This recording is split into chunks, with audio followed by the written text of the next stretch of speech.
सुनवाई आज पूरी हो गई है। दोनों पक्षों की बहस सुनने के बाद जो है न्यायालय ने अपना निर्णय सुरक्षित कर लिया है और 27 दिसंबर मंगलवार को जजमेंट जो है न्यायालय अपना देगा इस पूरे प्रकरण पे। सर, उसके अलावा कहा जा रहा था कि सरकार ने जो हलफनामा दाखिल किया उसके बाद बहस हुई, तो उसमें क्या कुछ रहा आरक्षण को लेकर?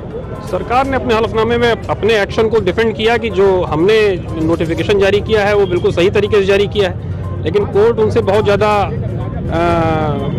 सेटिस्फाइड नहीं थी। कोर्ट का कहना ये था कि जो आप ने ये पूरा आपने एक्सरसाइज करी है इसके लिए आपके पास कोई डेटा नहीं है और बगैर किसी डेटा के आप ये कैसे आप एक्सरसाइज को पूरी कर लिए। और कोर्ट उनसे डेटा मांग रही थी, लेकिन सरकार की तरफ से कोई किसी प्रकार का कोई डेटा जो है न्यायालय को के समक्ष प्रस्तुत नहीं किया गया।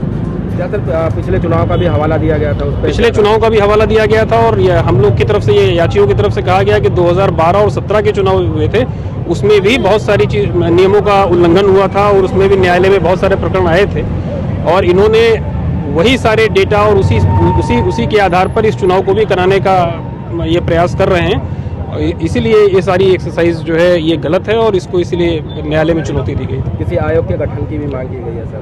वो आयोग के गठन की बात थी, लेकिन कोर्ट न्यायालय किसी आयोग के गठन के लिए आदेशित नहीं कर सकता है। ये विधायिका का काम है, लेजिस्लेशन का काम है, वो अपना खुद तय करेंगे कि कैसे अगर कोई सुप्रीम कोर्ट का जजमेंट है या कोई अगर एक्ट है उसको कैसे वो लागू करेंगे, उसके लिए क्या एक्सरसाइज करनी है, ये लेजिस्लेशन का काम है। इस पर कोर्ट का व्यू क्लियर था कि हम इस संबंध में कोई डायरेक्शन नहीं दे सकते। क्या लग रहा है सर 27 तारीख को जो? अब ये हम कैसे बता सकते हैं, अब न्यायालय का निर्णय जब आएगा तब पता लगेगा। क्या जब तक ये स्टे लगा रहेगा? तब तक स्टे चलेगा। ठीक, थैंक यू।